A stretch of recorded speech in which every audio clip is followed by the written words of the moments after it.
جس ملک میں ناانصافی ہو، جس ملک میں ظلم، جور اور جبر روا رکھا جاتا ہو، وہ ملک کبھی بھی آگے نہیں بڑھ سکتا. وہاں کبھی بھی سکون اور کبھی بھی طمانینت نہیں آ سکتی. وہ ملک کبھی بھی اپنے پاؤں پہ کھڑا نہیں ہو سکتا جہاں انصاف کا دور دورہ نہ ہو. آج کل کہا جاتا ہے سستا انصاف. اسلام سستے انصاف کی بات بھی نہیں کرتا، اسلام مفت انصاف کی بات کرتا ہے. ہر شخص کی دہلیز تک انصاف پہنچے.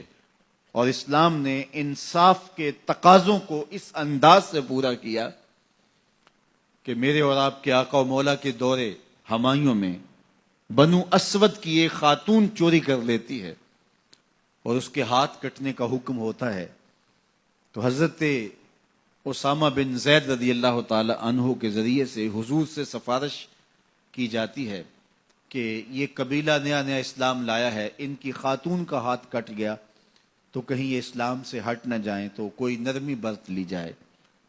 تو حضور بلال حبشی کو ممبر بچھانے کا کہتے ہیں. لوگ جمع ہو جاتے ہیں تو آقا کریم ممبر پہ جلوہ افراز ہوتے ہیں اور فرماتے ہیں تم سے پچھلی امتیں اس لیے ہلاک ہوئیں کہ امیر اور غریب کے لیے الگ الگ انصاف کے تقاضے تھے ان کے ہاں.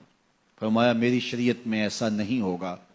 اور پھر ایک تاریخی جملہ میرے حضور نے ارشاد فرمایا کہ اگر میری بیٹی بھی چوری کرتی میں محمد اس کا بھی ہاتھ کاٹتا.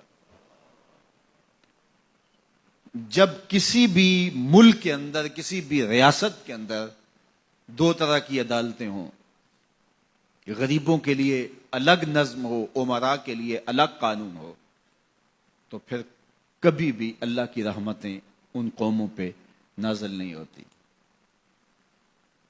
آج تو جیل کے اندر بھی الگ الگ خانے موجود ہیں، تھانوں کے اندر بھی غریب مار دیا جاتا ہے، اس کی کھال ادھیڑ دی جاتی ہے، وہ اونچا سانس نہیں لے سکتا، اور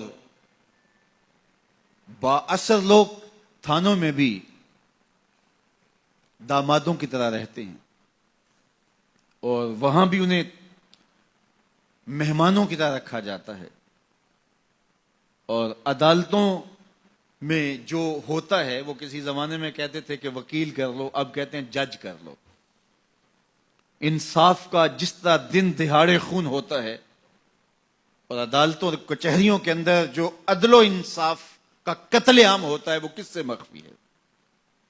اپنی آنکھوں پہ پٹی باندھ کر کے اور خاموشی اختیار کرنے سے کوئی فرق نہیں پڑتا. آج ہمارا عدالتی نظم انصاف نہیں دے رہا. اگر ہم چاہتے ہیں کہ یہ ملک آگے بڑھے اور مستحکم ہو تو نظام عدل کو درست کرنا پڑے گا. عدالت کے اندر خلیفہ وقت بھی کھڑا ہوتا تھا اور ایک ذمی بھی کھڑا ہوتا تھا، اور اس ذمی کو پتہ ہوتا